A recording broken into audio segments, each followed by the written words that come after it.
Ginawa na ginawa. Well, ayun nga po, just hearing them talk talagang nakakataba ng puso.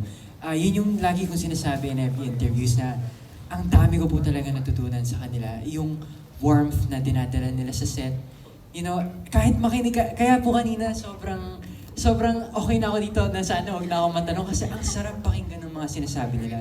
Na, I mean, sobrang lalim and it opens up new perspectives in life din as well. So, I'm just really happy na ayun, sobrang thankful po ako na naging part ako ng movie. Na nakita nyo rin yung mother, yung Yes. mom nyo sa kanila. Yes. Doon sa character nila. Well, ayun nga po. Mm. In that way, ever since, I mean, ayan, dyan po si Mommy. Hi, Mommy. Yan, nanonood si Mommy. Ito naman, when it comes to my mom, ever since I was a kid, simula nung pagtapa ko sa una kong audition, andyan na siya palagi para sa akin, para gabayan ako. And yan, my dad din as well. Talagang sobrang supportive nila. And all throughout the journey, hindi ako magiging ako kung hindi dahil sa kanila. I mean, I owe it all to them. And wala na akong mahihiling pa dahil sobrang understanding nila in everything that I do. Kasi andito yung studies, I mean, meron din syempre akong mga responsibilities sa bahay. Pero they never failed to protect me. Especially sa industry that I'm in, na I basically grew up in the public eye. And sobrang daming criticism, sobrang daming masasabi about sa'yo. Dahil dito po talaga sa industry, kahit anong gawin po natin, mabuti o masama, laging may masasabi yung mga tao. Pero all throughout those situations naman, lagi po sila nandiyan para i-guide ako, para imulat po ako sa kung ano po yung belief na at values na dapat ko pong panghawakan. So, Ashley? I think same lang din po with Marcos ever since I was a kid, my mom was always there for me. Kaya po ako nandito ngayon because of her support. And I'm really thankful for that. My mom is really strict po, pero I understand, especially hearing the perspectives of both mothers. It just made me understand where they're coming from. And from watching also the film po, mas naintindihan ko rin si Audrey kung bakit siya ganon kay Ali.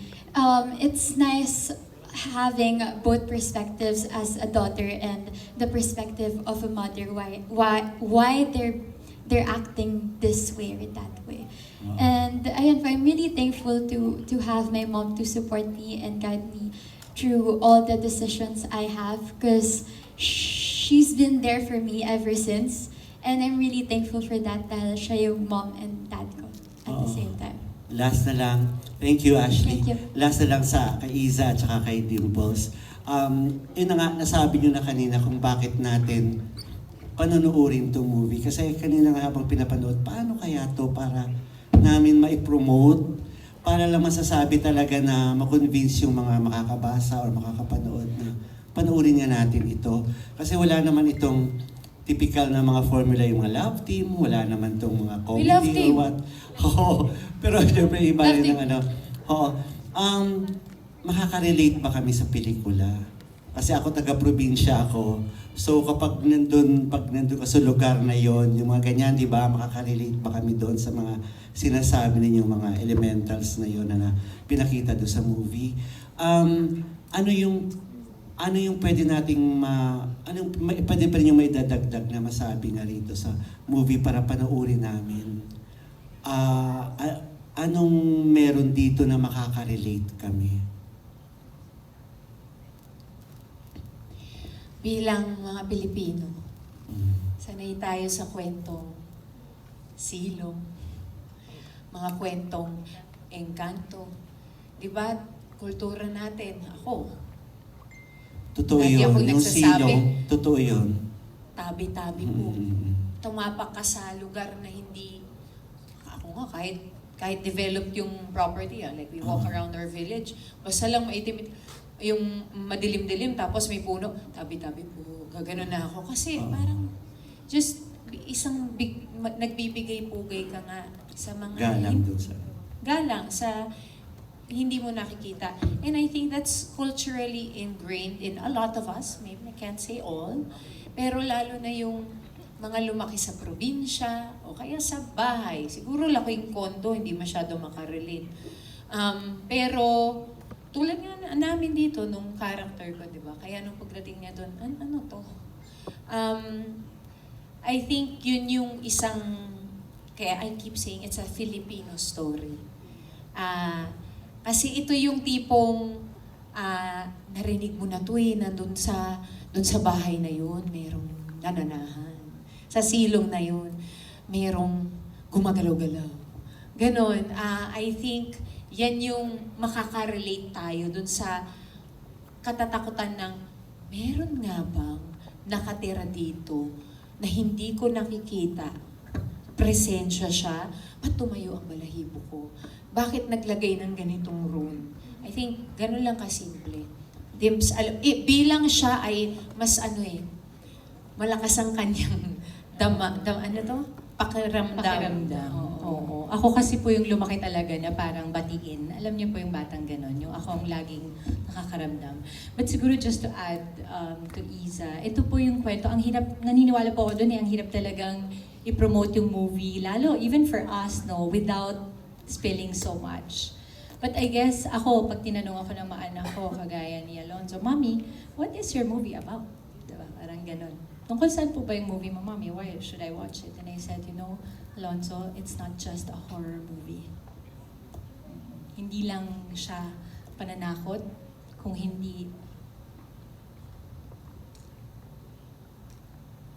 making sure lang that the next generations are more respectful of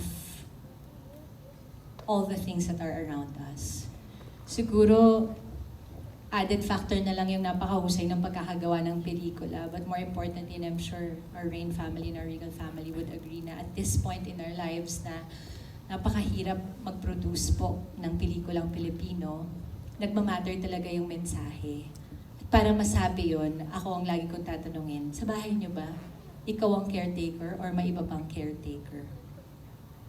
Para lang malaman natin kung sino nga ba talaga. Kasi yun naman yung tanong eh. Siyempre, the title of the film is The Caretakers. And when you think about it, truly, who cares for the land? So, mas yun siguro yung lagi ko iniisip. Very relatable siya in the sense na lagi kasi tayong nag-iisip, diba? Like what Iza was saying na pag pumapasok ka ba ng isang kwarto, pag may nararamdaman ka, do you go against it? Do you just dismiss it? Or do you embrace it and respect it? Anong klaseng caretaker ka? Yun po para sa akin. Thank you, thank you. Thank you so much, Tito Gorgie. And thank you so much to all the cast. Grabe,